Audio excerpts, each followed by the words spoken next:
más importantísimos con respecto a la Administración de Salud Pública de la República Dominicana.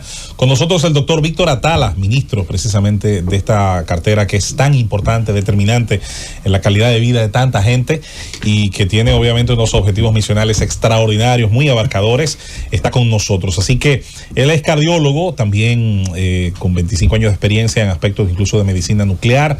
Queremos darle la bienvenida. Él ha estado muchas veces en la Z101 en diferentes espacios, pero con nosotros es creo que la segunda visita como ministro, lo cual valoramos muchísimo y queremos darle una vez más la bienvenida. ¿Cómo le fue el sábado? ¿Bien?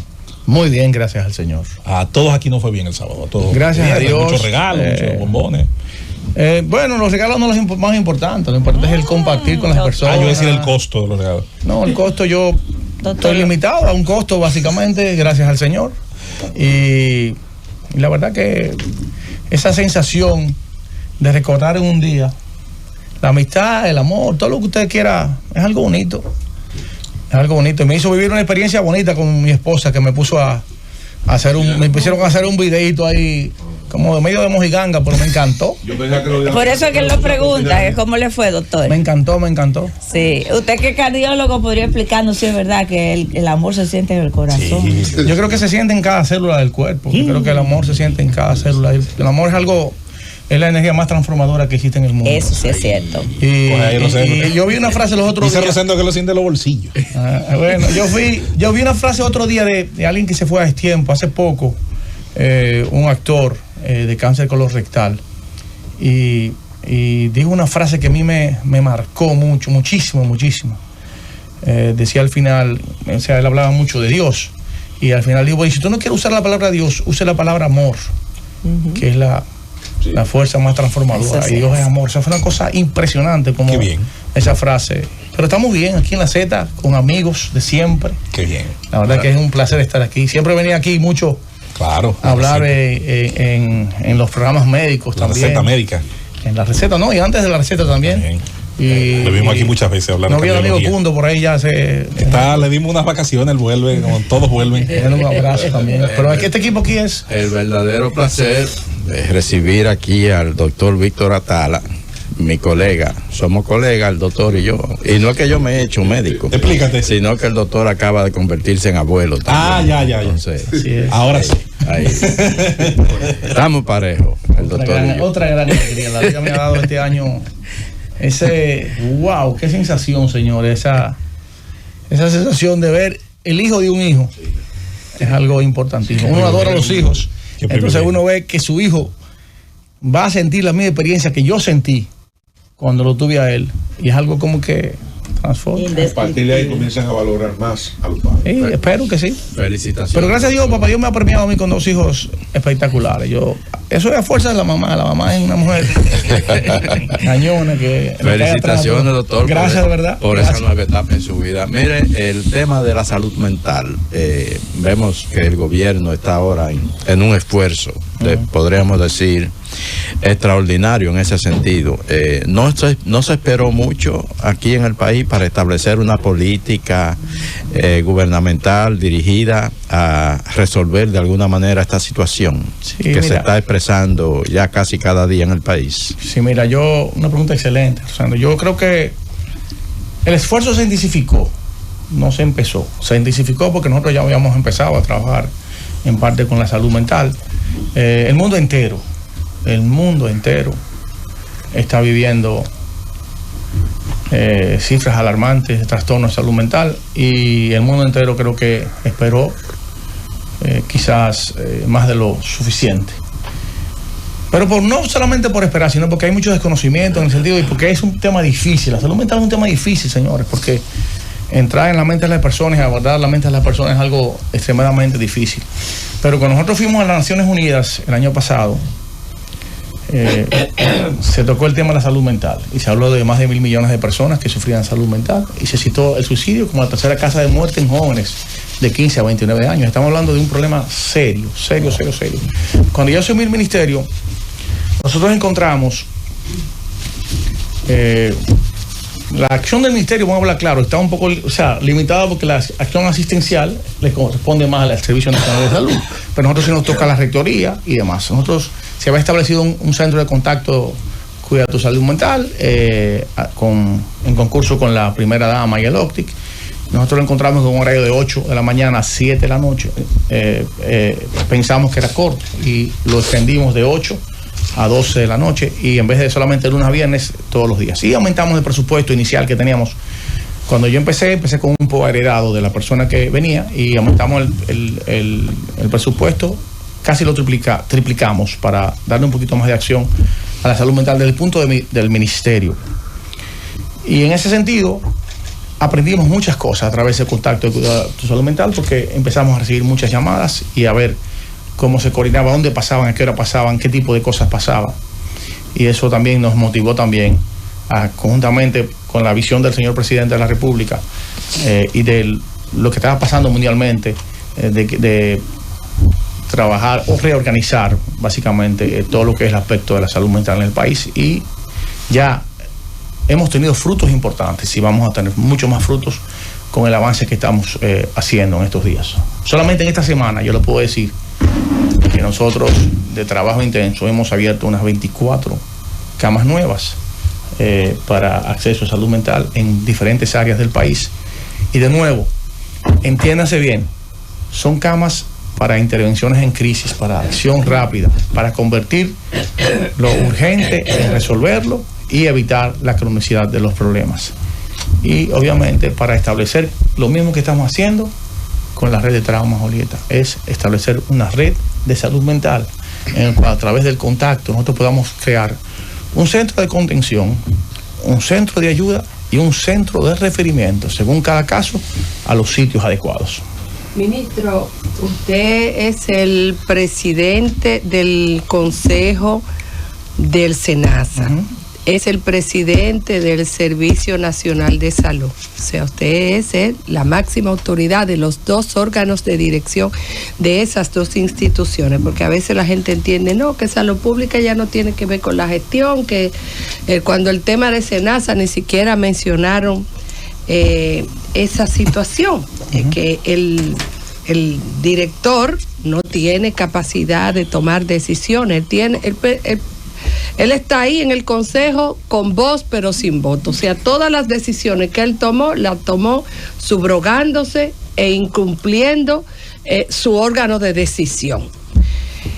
Y quisiéramos saber qué están haciendo esos dos órganos para evitar situaciones como esa. Sé que el presidente le puso de que una comisión, esa comisión técnica no va a quitarle la responsabilidad a los que conforman legalmente los órganos, y menos por un decreto. Usted personalmente, sabiendo que su responsabilidad es personal frente a decisiones de los órganos que usted conforma, ¿qué usted ha tomado de decisión para sí, ello? Antes que nada, mira, el Consejo SENASA era un consejo obviamente creado, pero no tenía funciones operativas. En su artículos, en su reglamento, no tienen función operativa. Nosotros solamente estamos ahí para recibir los datos de la gestión. Nosotros no tenemos la capacidad de decidir en las funciones operativas nos sentábamos y recibíamos los datos. Si los datos que se presentaban no nos producían, entonces mandamos a hacer algún tipo de más investigación, perdón. Pero no tenía funciones operativas dentro, o funciones de escrutinizar, era básicamente para recibir. Y este problema nos dio el levantamiento de que era necesario hacer algunos cambios. Y el presidente introdujo un cambio en el reglamento, que es lo más importante, porque ese reglamento no nos daba la fuerza a nosotros. Y ese cambio en el reglamento ahora le da fuerza al Consejo, y a través de la comisión técnica que crea con 5 notables, le quita un poco, porque cada uno de los miembros del Consejo tiene otras funciones. No podía estar todo el tiempo encima de SENASA, y además no tenía la potestad. Esta comisión va a estar encima de cada uno de los puntos, y se va a referir al Consejo. Ya hemos tenido 3 reuniones en ese sentido y estamos avanzando. Yo creo que es una de las medidas más importantes para ayudarnos a que el SENASA, que está destinado y debe estar siempre enfocado como una de las fuentes principales de financiamiento del sector salud y uno de los ejes más importantes de acción. Y van a ver la grandeza de SENASA. Ya hay un gran logro obtenido, pero ahora vamos a ver muchos más logros porque va a haber una organización y dirección más importante. SENASA, para el país y para salud pública, que tenemos muchas ideas ahí, se va a convertir en un eje de lanza importantísimo para garantizar la atención primaria, para utilizarla como puerta de entrada a la atención primaria, que es importantísimo, y tercero, para crear un mecanismo de referencia y contrarreferencia que nos permita a nosotros organizar el sistema de salud con financiamiento y sostenibilidad. Van a ver que esta semana va a haber unos anuncios importantísimos también en muchos aspectos. Estamos articulando, que es lo más importante. Yo me siento muy contento, me siento muy optimista, porque yo siempre digo, Susana y Diulca y José y Joselito y todos los que están aquí, Rosendo y Julieta, que el Estado tiene todas las estructuras necesarias, pero muchas veces la articulación no se da. Y yo me paraba a hablar en una de las y dije que si usted tiene un brazo y tiene un antebrazo, son estructuras importantes. Si usted no tiene el codo que los une, ese movimiento no está dirigido a una acción. Y hay articulaciones fuertes, grandes, y hay articulaciones finas. Las articulaciones finas nos permiten lograr, pero las fuertes mueven, jamaquean el sistema y logran que las finas puedan llegar a todas las personas. Las finas tocan lo micro, las grandes abarcan lo macro, y eso es importantísimo, lograr esta articulación. Eso es lo que estamos haciendo. Yo puedo decir que esta semana yo tengo 11 mesas, pero no mesas de que sentarnos, mesas técnicas con cronogramas, con puntos de seguimiento. ¿Qué tú hiciste ahora? No hiciste esto. Te estoy fiscalizando, te estoy cayendo atrás, dime por qué no lo hiciste, qué te falta para hacerlo. No quiero las excusas de la falta, que me faltó algo. Si a ti te faltó algo para producir algo y tú no me lo dijiste a mí, la falta no es mía, la falta es suya. Yo le estoy diciendo a usted, si a usted le falta algo, dígame y écheme la culpa a mí después. Que yo no como yo voy a echar la culpa al sistema de que yo no tengo los recursos suficientes para operar en salud. Obviamente el presupuesto de salud en nuestro país y en la mayoría de los países del mundo no es suficiente, y entonces es algo que tenemos que ir mejorando, más aumentar ese presupuesto de salud, porque el presupuesto de salud también se utiliza para todas las coras, la INAPA, CAS, todo depende, todas las acciones presupuestarias de salud pública se van a muchas áreas que no solamente, aunque son parte de la salud, pero se diluye mucho el presupuesto en esas áreas. Ministro Víctor Atala, ustedes son rectores no solamente del sector público, sino también del sector privado. Así es. Y se está dando una situación, y lo viví recientemente, que pacientes, sobre todo de escasos recursos económicos, llegan a hospitales públicos y hay médicos de esos hospitales públicos que los refieren inmediatamente a centros privados. Me pasó con una persona en Baní, los refirieron a un centro privado aquí en Santo Domingo, carísimo, y después que lo entraron en ese centro privado, fue muy difícil que la familia pudiera sacarlo, porque dicen, no, si se le dio ingreso, ya no hay nada que hacer. Pero el presupuesto de esa familia no califica para ese centro de salud. Entonces, ¿qué está pasando? ¿Y cuál es el papel de salud pública para evitar ese tipo de situaciones que después complican a la persona, y la persona después es como si fueran unos secuestrados de esos centros de salud? Excelente pregunta, Yolka. Mira, una de las agendas más importantes que yo quisiera terminar, no porque tenga un impacto quizás social importante, sino por lo que deja, es cambiar el nombre al ministerio. En vez de salud pública, Ministerio de Salud. Quitarle la palabra pública. Nosotros no somos el Ministerio de Salud Pública, somos el Ministerio de Salud, claro. Punto. O sea, yo quiero poner salud y bienestar, pero hay que trabajar en cambiar la ley, porque el concepto de bienestar también es algo importante que vamos a ir introduciendo en la salud. Cambiarle de pública a salud, para que todo el mundo entienda que nosotros estamos rectorizando todo el sistema. Hubo una reunión con el Servicio Nacional de Salud, y a través de la digitalización que nosotros estamos logrando, que vamos a lograr este año, yo le estoy llamando el año de la salud digital en salud pública, quiero lograr terminar el récord único. Con mucho esfuerzo quiero avanzar en la digitalización total del sistema. Estamos creando un sistema que se llama MinSACORD, que es un sistema regional, central de rectoría, eficiencia, de estrategia de digital para obtener todos los datos, nosotros vamos a saber cuándo un caso fue mal referido, cuándo un caso no fue referido adecuadamente y quién fue el responsable de referirlo, porque cada una de las entradas va a tener un responsable. Entonces nosotros vamos a poder fiscalizar cada una de las acciones. Además de que va a servir para protocolarizar el tratamiento. Si usted llega a un hospital que no tenga la capacidad de manejar el paciente, entonces tenemos que buscar transferirlo a otro centro que sí tenga la capacidad. Hay personas a veces que llegan con un problema en el cual o el hospital está lleno, la cama está llena, o el equipo que está ahí quizás necesite un auxilio más, o sea, si por ejemplo una enfermedad ginecológica importante, se refiere a un centro de... Entonces, ese referimiento va a tener un seguimiento adecuado y va a tener consecuencias. Si usted no lo refirió adecuadamente o no lo refirió al sitio adecuadamente donde debe ser, entonces vamos a buscar por qué lo refirió y cuál es el mecanismo. Pero sí va a haber puntos de control, puntos de enforce del control, porque inmediatamente se haga el referimiento, vamos a decir por qué tú lo estás mandando para allá y vamos a poder controlar hacia dónde se refiere.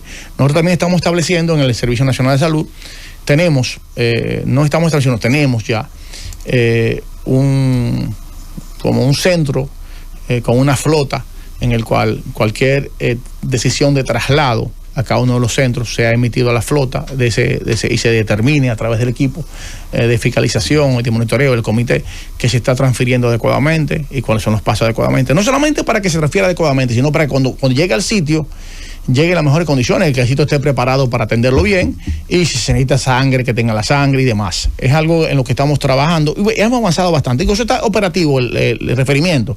Lo que digo es que lo estamos aumentando más, integrándolo a la salud mental, al trauma, al cáncer y otras partes más.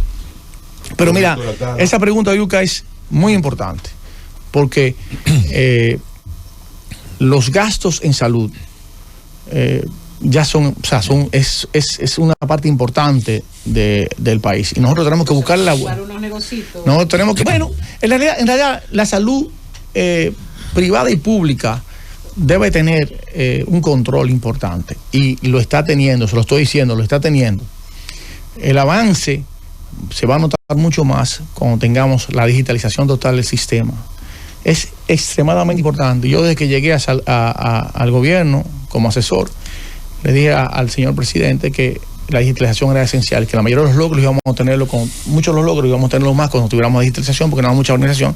Pero de todo he sabido, señores, que los primeros 2 años de nosotros, 2 años y medio nosotros, se fueron enfrascados en la resolución de una pandemia, y esa resolución de esa pandemia nos tomó no solamente tiempo, sino recursos. Yo recuerdo, señores, yo recuerdo haberme sentarme 20 veces a la semana en un gabinete de salud, porque la sensación que había era de un temor colectivo y las soluciones mundiales eran muy, muy, muy escasas. Y aún así nosotros dimos cátedras mundiales en el manejo de la pandemia, nos convertimos en el mejor país, en el país con mejor apertura y uno de los países con mejor control de la pandemia, con menor incidencia de muerte. Inclusive muchas de las acciones que nosotros tuvimos aquí fueron replicadas en otros sitios, inclusive medicamentos que nosotros reservábamos después empezaron a ser reservados por otros países después de la experiencia de nosotros.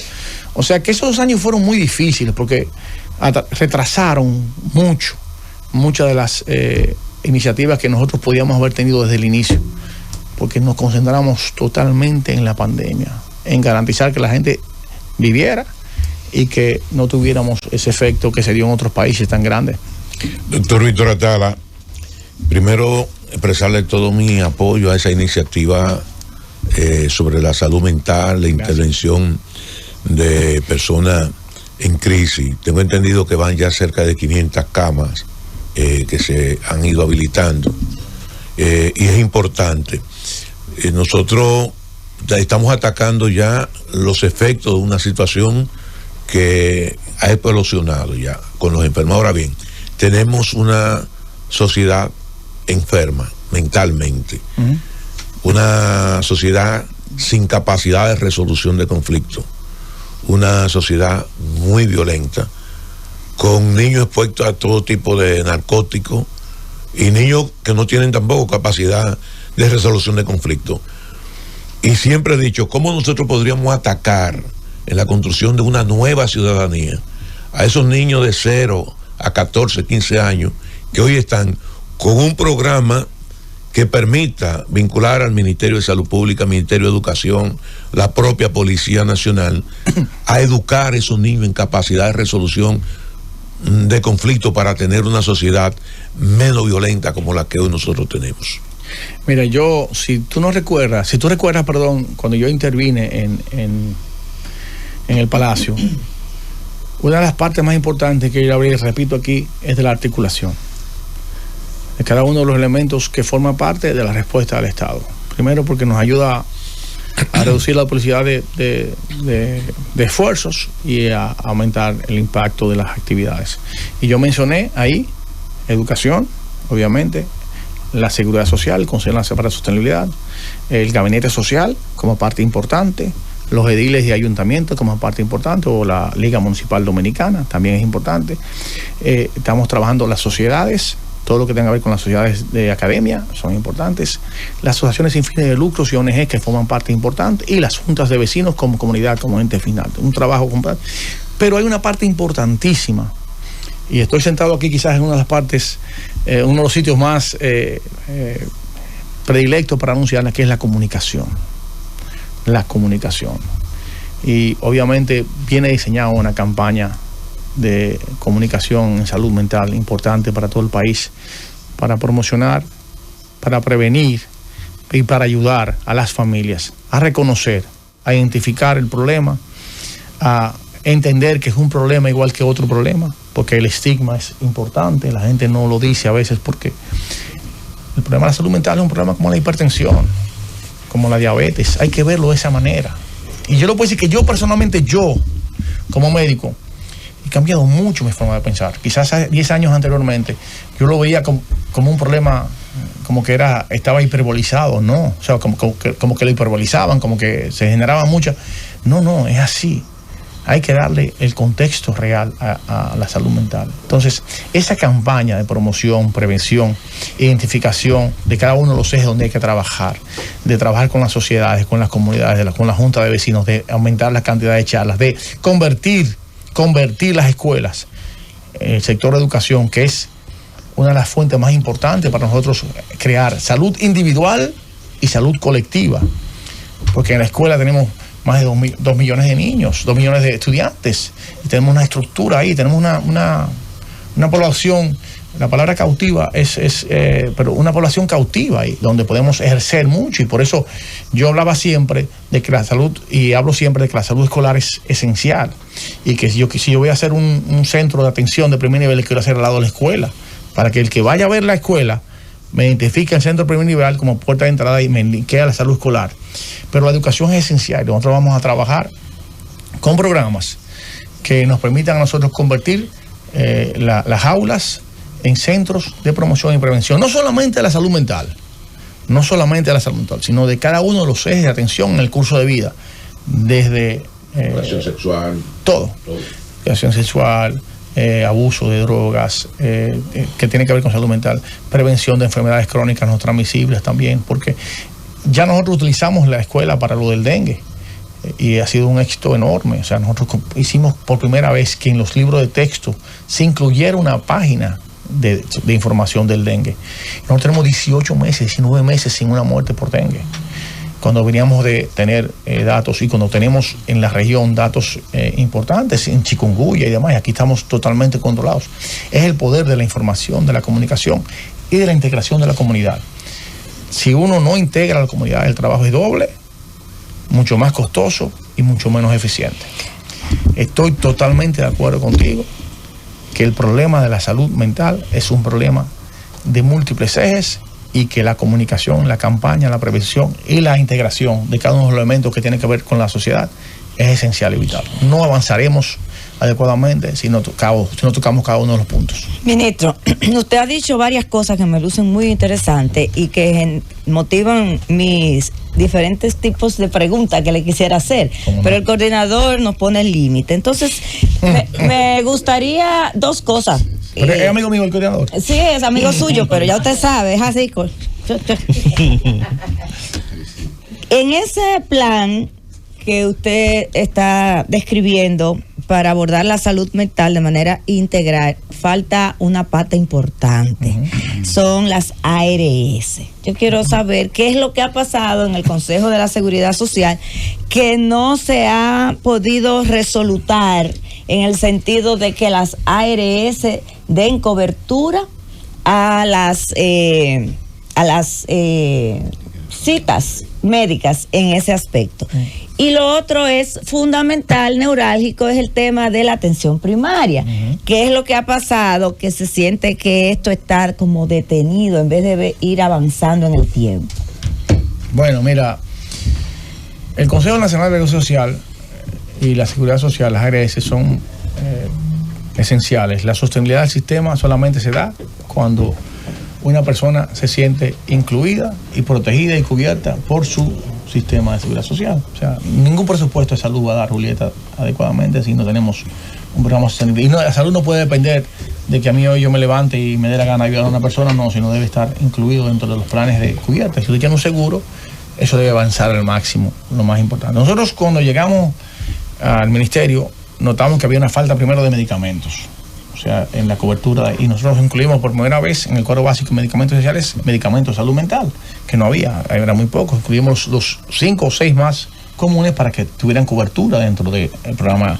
Y van a ver ahora, o sea, están viendo ahora mismo que estamos trabajando o terminando o avanzando muy fuertemente en la reforma de la ley de salud, que nos va a ayudar mucho a nosotros también a tener más fuerza en el sentido de control de la seguridad social. La ley de seguridad social también se va a remodelar, se van a incluir nuevos elementos importantes que van a ayudar a que haya mucho más coberturas. Hay que trabajar con el aumento de la cápita, o sea, escalonadamente, para que haya mejor cobertura, porque un poco de dinero a muchas personas logra un efecto importantísimo, cadena, para toda la población. Nosotros, desde Salud Pública, nos toca protocolarizar el sistema para que el Consejo Nacional de Seguridad Social y para que las ARS trabajen de acuerdo a los protocolos.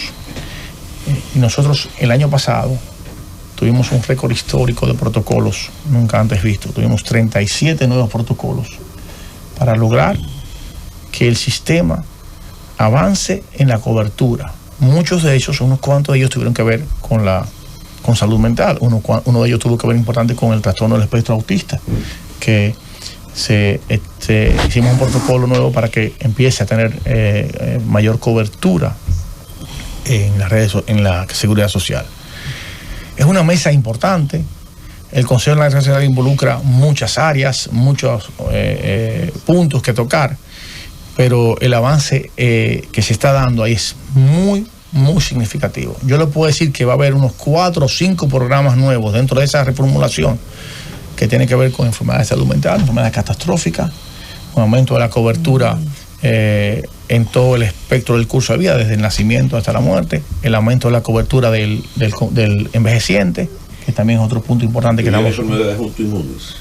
Las enfermedades autoinmunes. Bueno, las enfermedades autoinmunes que están incluidas dentro de los protocolos, porque muchas de ellas lamentablemente son de un alto impacto económico en las enfermedades de alto costo, y estamos trabajando en ese sentido también. Las enfermedades autoinmunes, nosotros alrededor de un 70% de esas enfermedades tienen algún tipo de impacto en el programa de alto costo, porque muchas de ellas, como la esclerosis múltiple y demás, tienen cobertura en ese sentido.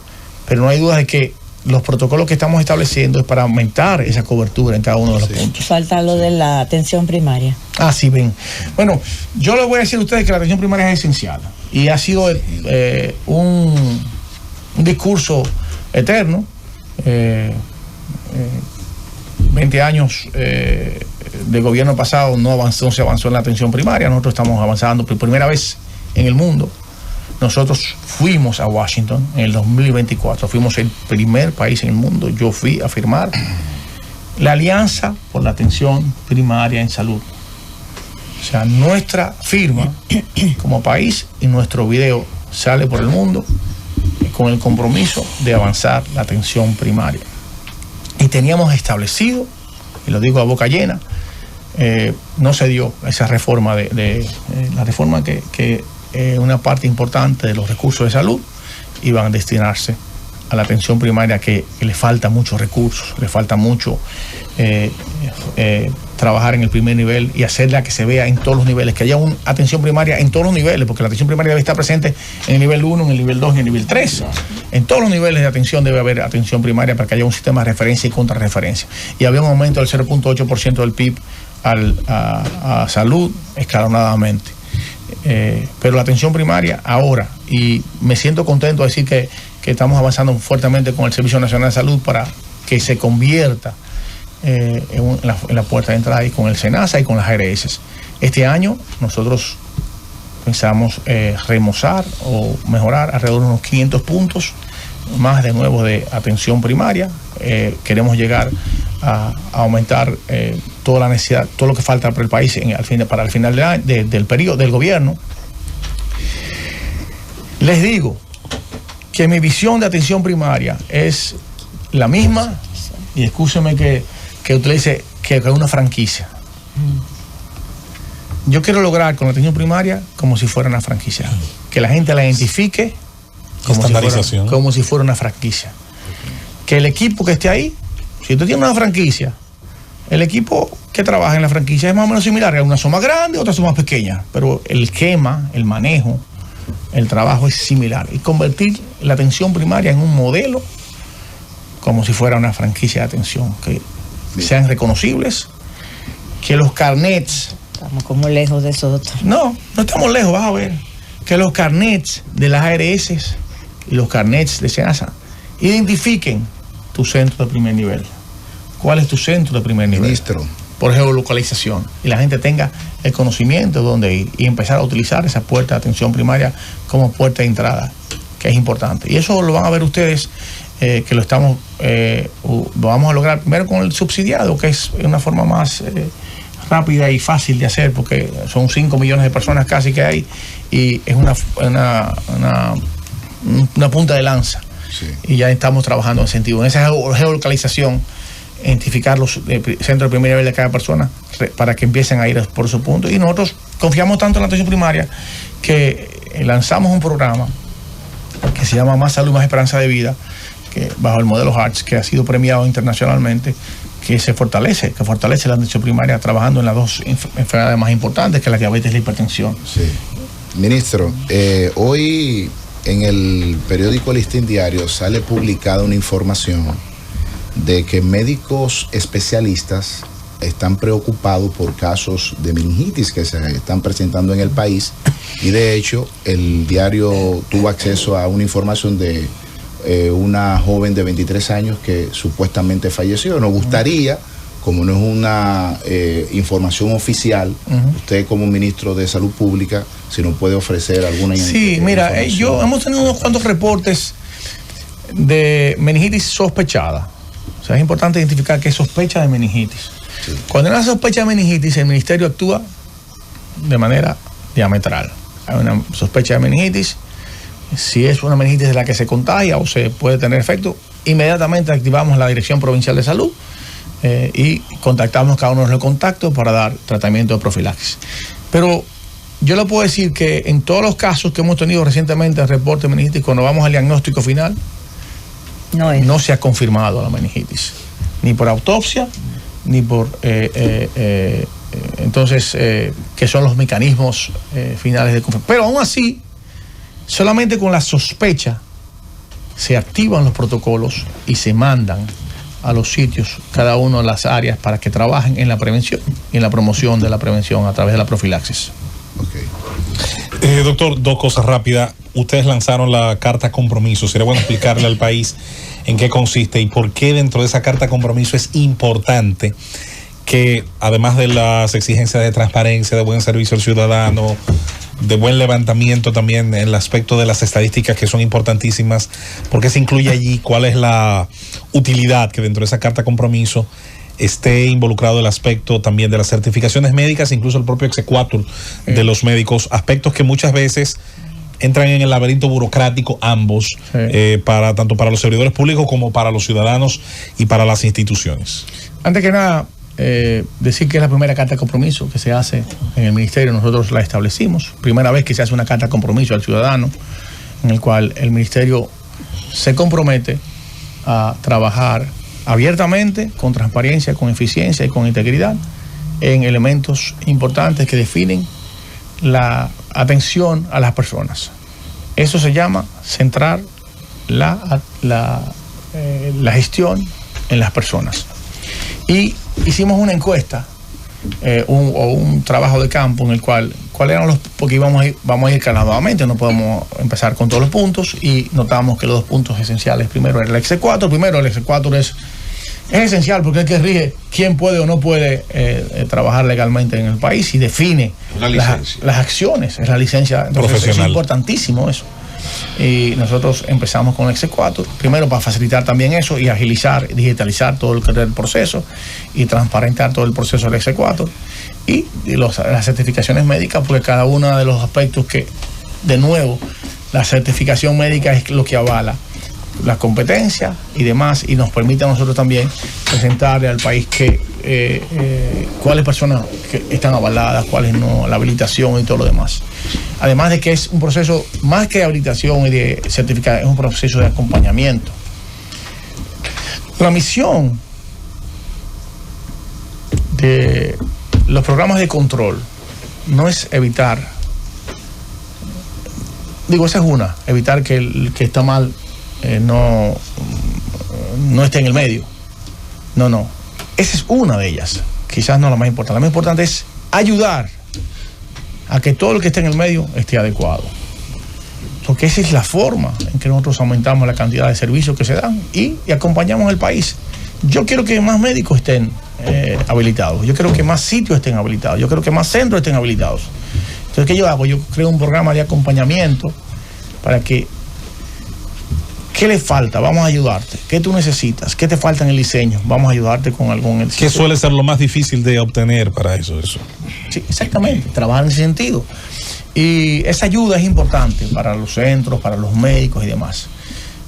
Y se aprende mucho también. Ellos aprenden mucho. Y además entienden que lo que uno está haciendo, lo está haciendo para garantizar seguridad, protocolos y dignidad también en el trato médico, que es importante, porque la dignidad es una parte esencial de la atención en salud. Sí. Doctor, nos siguen llegando, diríamos, quejas con el tema de el programa de medicamentos de alto costo. Parece ser que todavía no se han superado las dificultades que hay con ese programa. Aquí me llega, por ejemplo, que ahora mismo hay una situación con el pembrolizumab, que es un medicamento para el cáncer. Al parecer no lo están recibiendo los pacientes. ¿Qué está ocurriendo exactamente? Es bueno que hablemos de eso. El pembrolizumab es el medicamento más solicitado, el más común, porque es un medicamento de última generación. Es un medicamento que no tiene biosimilares, no hay... O es ese o nada. Entonces es un medicamento que se utiliza en 21 tipos de cánceres. Wow. Entonces es un medicamento muy social. ¿Cuál es el efecto? Bueno, un medicamento, una quimioterapia que ayuda a destruir las células malas y ayudar a mejorar la supervivencia. El pembro es muy usado. Es importante entender, y yo quiero ser enfático en esto, que la cantidad de pacientes se ha triplicado. Y yo le invito a cualquiera de ustedes que busquen y hagan una investigación. Ahora también la cantidad de pacientes con cáncer ha aumentado de una forma increíble. Yo le puedo decir que en el mes de enero y febrero vamos a poner de 400 pacientes que se incluyeran, vamos a poner en el departamento de esto, más del 70% era por un cáncer, 60-70% era por un cáncer. Hay un aceleramiento de las patologías por cáncer, la demanda es increíble. Entonces estamos trabajando en una reingeniería del alto costo, eficientizándola aún más. Estamos hablando de incluir biosimilares avalados por la DEA, y la Comisión Europea, y ayudar a que más personas tengan más acceso. Pero también la cantidad de pacientes es increíble lo que está pasando con el cáncer en el mundo. Ha habido un aceleramiento enorme en la cantidad de pacientes que tienen y pero sí le digo que tenemos más de 8.000 pacientes en el programa. Eso es un aumento, una triplificación, eso está triplicado en relación al pasado, y que somos país líder en la región en la cantidad de moléculas y en la cantidad de pacientes, y eso es importante también decirlo.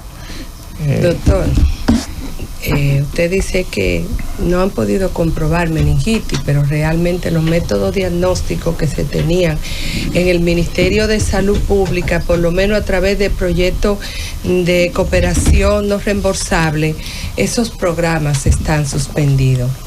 Nosotros dejamos en el Ministerio de Salud varios PCR nada más dedicado a hacer reacción en cadena de la polimerasa en niños con síntomas, sin tener que llegar a punción lumbar, sin tener que hacer análisis de LCR, que usted conoce más que yo, y realmente los niños ahora fallecen o superan esas situaciones, y no se puede llevar un diagnóstico preciso si no se han hecho las pruebas diagnósticas, sobre todo en el tema de meningitis. Dicen médicos que hay un aumento de meningitis, por lo menos síntomas, diagnóstico y desenlace. ¿Dónde están esos aparatos de ese programa de meningitis? Están y se están usando, inclusive se ha aumentado muchísimo la capacidad diagnóstica, hemos aumentado la cantidad de máquinas de detección, inclusive nuestro laboratorio nacional de referencia fue premiado el año pasado, premiado mundialmente el año pasado, reconocido mundialmente por ese aumento de capacidad de detección, y se está aumentando. Inclusive se están instalando 2 nuevos laboratorios, extensión de laboratorios en general. Yo decía en el programa de meningitis. Sí, en meningitis está la distribución de kits de diagnósticos, pero las PCR no son infalibles. Así como la PCR, claro que no. No, así como la PCR para el COVID no es infalible, hay que tener un diagnóstico. Y además la meningitis es una gran simuladora. Claro. Es una gran simuladora, es una enfermedad que la simula muchas enfermedades. Y hay meningitis que son producidas por bacterias por trauma, que sí tienen un aspecto de salud colectiva y otras no. Entonces eso es importante también. Y nosotros, desde cada caso de meningitis que se reporta, se activa la DPS inmediatamente. Yo tengo aquí en este teléfono un programa que inmediatamente se produce un caso, me dice dónde está el caso, dónde se ubicó el caso, dónde se reportó, y la DPS automáticamente tiene que ir a actuar y hacer el trabajo. Me hablan de 3 casos de niños, negarle un TAC, doctor, un TAC, para ¿qué es? ¿Negarle qué? Negarle una tomografía así al computarizar al niño con todos los síntomas. No, eso tenía que yo averiguar. Mínimo, pero yo creo que el diagnóstico de meningitis por un TAC no es. No lo es, pero ni siquiera eso cuando llega para poder acceder Susana, a otras pruebas más. Claro, yo estoy de acuerdo contigo. Yo entiendo que en muchos centros quizás eso no. Pues yo le voy a decir que el TAC, si hablando de TAC, nosotros hemos aumentado la cantidad de TAC en todo el país, que no había. Hemos colocado 20 nuevos TAC y 128 cortes. Bueno, pero sería bueno que entonces, Susana, tú le pasaras cuáles fueron esos casos específicos. Sí, claro, es que yo estoy seguro que lo conozco, Susana. San Cristóbal ahí se sí, yo seguro lo tengo aquí. Seguro lo tengo aquí. Yo le puedo decir que seguro lo tengo aquí y le puedo chequear sin lugar a dudas que esos reportes, lo que mandan inmediatamente, si yo busco aquí, el 10-02-26 se notifica un caso de glucosemia. Solución, yo se lo voy a pasar directo. Sí, claro. No, yo no decía el nombre, estoy diciendo que nosotros, cada caso que se reporta, nosotros actuamos. Primero, a nosotros nos toca la salud colectiva. La salud asistencial le toca al Servicio Nacional. Usted puede decir que sí, que yo soy el rector de todo el sistema de salud, pero la parte operativa es el Servicio Nacional de Salud. La coordinación es buena. Es buena la coordinación. Sí, pero le digo, inmediatamente nuestra labor, que no es reactiva, porque la reacción ante un caso específico es una parte, pero sino preventiva, porque tenemos permanentemente acciones. Y eso es lo que ha garantizado, señores, que nuestro país, y yo, lo que es todas las enfermedades controladas por vectores, seamos líderes. Estamos, mientras hay chikungunya en todos lados, hay zika en todos lados, aquí estamos, el dengue en todos lados, aquí nosotros estamos con una reducción de más de un 80% por los años de que yo soy en el ministerio de esas enfermedades, porque es un programa continuo. Anteriormente no existía, lo digo a voz viva, no había dentro del POA, del plan de acción, un presupuesto asignado, sino era que se actuaba de manera reactiva ante los casos. No, yo tengo un presupuesto asignado para lo que es la prevención de enfermedades por vectores, y se destina una campaña y se destina una cantidad de acciones, y DPS que no me haga la acción semanal, porque yo la fiscalizo, DPS que no me va a tener problemas con nosotros, porque es la única forma de garantizar que las cosas se hagan bien. Ministro, lo he visto haciendo un esfuerzo por dar un poquito más de conocimiento respecto a la nutrición, a la comida, al balance, pero incluso cuando vamos a los hospitales, vemos como que en los hospitales no se da esa comida balanceada, ni se dan esos productos que van a nutrir a los enfermos. ¿Cómo estamos en ese nivel y qué estamos haciendo desde el Estado para que la gente deje de comer tan mal como comemos los dominicanos? Yo entiendo que la salud es compartida, y yo siempre lo digo, y yo entiendo que el empoderamiento de la población a través de la información es esencial, y por eso yo siempre quisiera establecer un canal de comunicación directa con la gente para que aprenda. Aprender lleva a que la gente exija y que cree ruido para motivar cambios en las cosas, además que motiva más acciones. Yo entiendo y sé que desde el Servicio Nacional de Salud se ha incorporado en muchos de los estamentos, departamentos de nutrición, para cambiar mucho de las dietas que se le dan a las personas. También nosotros estamos haciendo una importante acción a través del desayuno escolar. Hemos logrado unos cambios importantes, reducción del azúcar, reducción de los jugos, cambiar por productos frescos, locales, que es importante, eliminar alimentos ultraprocesados, que es parte esencial de la dieta. Y yo voy a seguir con esa campaña de información, y eso me está abriendo mucho frente. No te estoy diciendo, me abre mucho frente, porque la alimentación, lo fácil, lo cómodo, se lleva la salud muchas veces. O sea, conseguir lo que es fácil y rápido y comerse algo que está elaborado, ya hecho, es fácil, es cómodo, pero a veces no tiene los elementos de salud o no cumple con requerimientos de salud importantes. Y vamos a trabajar también en todo lo que es empoderar a la población para que conozca lo que es nutrición adecuada, qué comer, qué no comer, leer. Estamos trabajando, y yo fui, y lo digo a voz viva, lancé una resolución para etiquetado de alimentos que se está discutiendo, porque yo la tiré al aire para que se viera el compromiso del Ministerio de Salud, pero es algo que toca muchos aspectos, toca industria, comercio, toca acuerdos internacionales, entonces son muchas cosas, pero yo quería dar el paso de que se viera de que el ministerio estaba cometido a una campaña de información a la población, así como en otros países hay, que los alimentos tienen su etiquetado, que la gente entienda, conozca lo que está llevando a la boca, y que la nutrición es la forma más elemental de atención primaria. Doctor,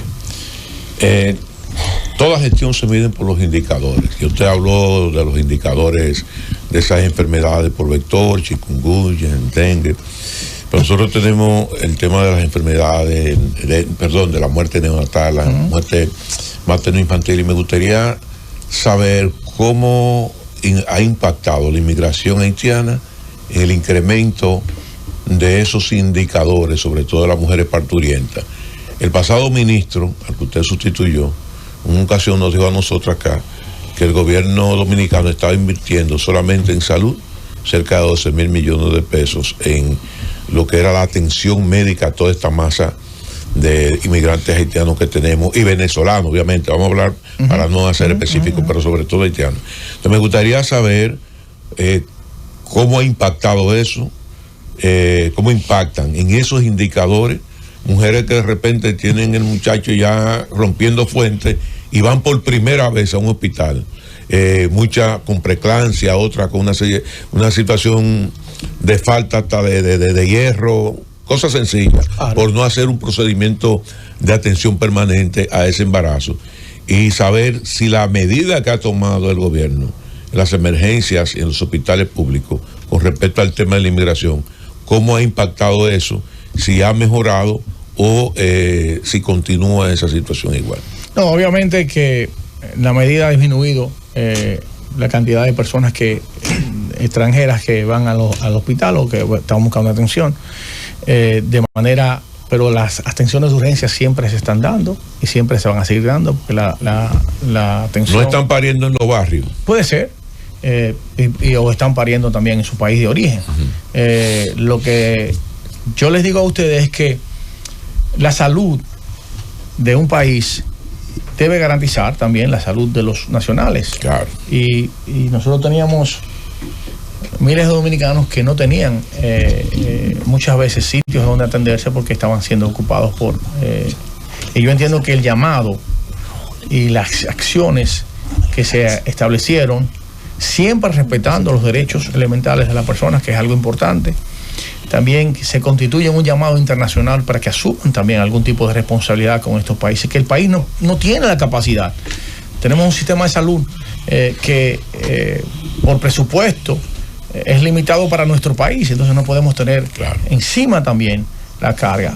En cuanto a los indicadores, yo creo que es temprano todavía. Si soy científico y si soy para decir que en tan poco tiempo nosotros podamos decir que, pero si no hay duda es que han mejorado, y no creo que esa ha sido, no por esa razón ha sido la medida, razón que haya mejorado, ha disminuido la mortalidad materno-infantil. Hoy esta semana, en estas 4 semanas que nosotros tenemos ahora justamente, yo estoy muy contento porque hemos tenido una reducción de un 76.4% en las primeras semanas de este año, a través de unas acciones que hemos tenido conjuntamente con el Servicio Nacional de Salud, identificando los puntos donde había más mortalidad y atencionando, porque ahí es que está también el problema, es caer atrás cada uno de los puntos y saber dónde están pasando las cosas y por qué están pasando las cosas y por qué aquí pasan y por qué allí no pasan, si tenemos el mismo sistema. Entonces tenemos que reproducir lo que está mal, lo que está bien en un sitio y cambiar lo que está mal. Entonces estamos trabajando, y en estas primeras 4 semanas, 5 semanas porque en la semana epidemiológica uno tiene 1 o 2 semanas o sea, yo tengo que parar yo estoy en la semana 4 o 5 del año.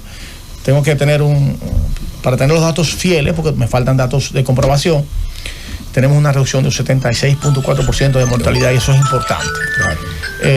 Sí quiero decirle que hay un factor importante, que es la disminución de los nacimientos, que va a afectar los índices en todo el mundo, y debe haber un cambio mundial en ese sentido, porque el mundo está, o sea, la cantidad de nacidos vivos que se utiliza también para calcular, Julieta y Susana, y la ecuación está bajando enormemente. Entonces lo que estábamos comparando anteriormente con lo que estamos comparando ahora no es igual. O sea, se va a hacer un poco injusto con los sistemas de salud, porque los números de la ecuación son totalmente diferentes. Tenemos nacimientos muy bajos y tenemos ya longevidad mayor. Tenemos una disminución importante de la parte media para los próximos 20 o 30 años, que tenemos que pensar también en eso, que son la parte productiva, la que genera el dinero para motorizar cada una de las acciones. Que no pase como Europa.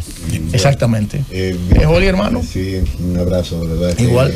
Venía escuchándote, por alguna razón llegué un poquito tarde, tranquilo, pero muy informativo. El gobierno de Estados Unidos ha decidido retirarse de patrocinar y apoyar varias agencias, incluyendo el dinero de cooperación. Ha sido el principal aportador a las diferentes cooperaciones, junto a la Unión Europea. Creo que eran las 2 entes gubernamentales que hacían mayores aportes. ¿Cómo ha impactado esto en la cooperación y incluso en la operatividad de la Organización Panamericana de la Salud? Bueno, esa es una pregunta muy importante para la Organización Panamericana de Salud. Para nosotros en el país, que si nosotros hemos buscado los mecanismos alternos para suplir cualquiera de las deficiencias que se pudieran dar por ese sentido. Ellos aportaban mucho en lo que era la tuberculosis, el VIH, y ya nosotros creamos un mecanismo para suplir, inclusive el presidente tiró un decreto por unas acciones nuestras que nosotros hicimos, que fue la emisión del FONSAP, que es un fondo que nos permite a nosotros, es algo, lean sobre eso, y yo voy a hablar sobre eso importante. Es un fondo importante que va a motorizar muchas las acciones, va a reducir muchísimo la burocracia y va a permitir que el país tenga. Esa fue una acción que nosotros tuvimos cuando llegamos a la gestión para suplir esas deficiencias. ¿Y el origen de esos fondos de dónde vienen? ¿Esos fondos son de cooperación o fondos locales? Es un fondo para lograr que los fondos de organismos internacionales sean aplicables de manera más eficiente en el país y que los procesos de adquisición del país se mejoren, porque muchos de los procesos de adquisición del país a veces son limitados por aspectos burocráticos y demás, y eso nos apertura una cantidad de compra a organismos internacionales a precios mucho más adquisitivos, y además nos permite también eficientizar los presupuestos locales del país, y eso es importantísimo. En cuanto a la salida de Estados Unidos, no hay duda que Estados Unidos es, por Dios, Estados Unidos es Estados Unidos, y afecta. Yo hubiera querido de corazón que ellos echaran el pleito adentro, y que ellos, a través de sus acciones, si sentían que había algún tipo de dispendio, no, lo que sea, que ayudaran a motorizar los cambios que ellos entendían que fueran necesarios, para que el cambio no fuera tan brusco. Pero Estados Unidos es un aliado nuestro, inclusive yo le puedo decir que nosotros tenemos en la mesa esta semana una discusión con ellos importantísima para acercar los países en salud, y eso es algo que nos va a ayudar mucho. Hay una cercanía importante, y eso esta semana, el miércoles y jueves tenemos planes importantes de tener reuniones para discutir los alcances y avances en el sentido de hacer acuerdos internacionales que permitan seguir emanando los países y aprovechando la gran influencia que tiene Estados Unidos y la gran capacidad de influencia que tiene el país de Estados Unidos en ayudar, en mejorar muchas de las cosas. Entonces, también estamos trabajando en ese sentido, no nos dormimos en ese sentido. Ministro, dime, Julieta. Definitivamente que la voluntad política, cuando se anuncia una política pública, se ve reflejada en el presupuesto. Así es. De nada vale que digamos que estamos, que queremos, que vamos a hacer, que hay que hacer, que es necesario. Así es. Sí, cuando asignamos el dinerillo, bueno, pues en salud mental hubo problemas hasta que ahora, cuando vemos por qué te están anunciando este plan, bueno, se aumentó el presupuesto. Usted recordará que ¿cuánto era el uno del presupuesto general de salud? Todavía es pobrísimo. Pobrísimo, pero se puede implementar los planes. ¿Por qué? Porque se aumentó. Y se van a inyectar algún dinero extra para ayudar a algunas cosas. Si no se aumenta el presupuesto que se tiene destinado a la atención primaria, que es pírrico, no vamos a poder avanzar en ese sentido, ministro. Así que usted tiene que fajarse ahí con el presidente, que es quien, ¿verdad?, distribuye el dinero. Mire, hay una oyente, Aurelina Esteves, que ella está muy preocupada en el sentido que ella dice que la República Dominicana es el país que tiene la tasa más alta en cesárea, y ella quería saber qué estrategia se está llevando desde su ministerio para bajar esos índices, y también con la estrategia de la lactancia materna, que al final de la jornada pues es la estrategia de prevención por excelencia. ¿Qué tiene usted que decirle a esa oyente? Bueno, en cuanto a la incidencia de cesáreas, los números aquí es alto, pero en comparativo con la región se mantiene más o menos, quizás un poquito más que en algunos países de la región, pero también menos que en alrededor de un 40% de los países de la región. Tenemos que trabajar en múltiples aspectos en las cesáreas, tanto en el sector privado como en el sector público.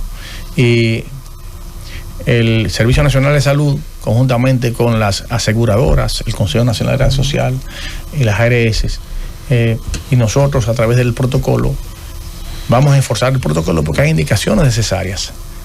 Y yo voy a caer en otras cosas y se lo digo con el corazón. La labor de parto es más cara que la cesárea. Yo le voy a decir algo y no lo tomen. Yo sé y estoy plenamente seguro de que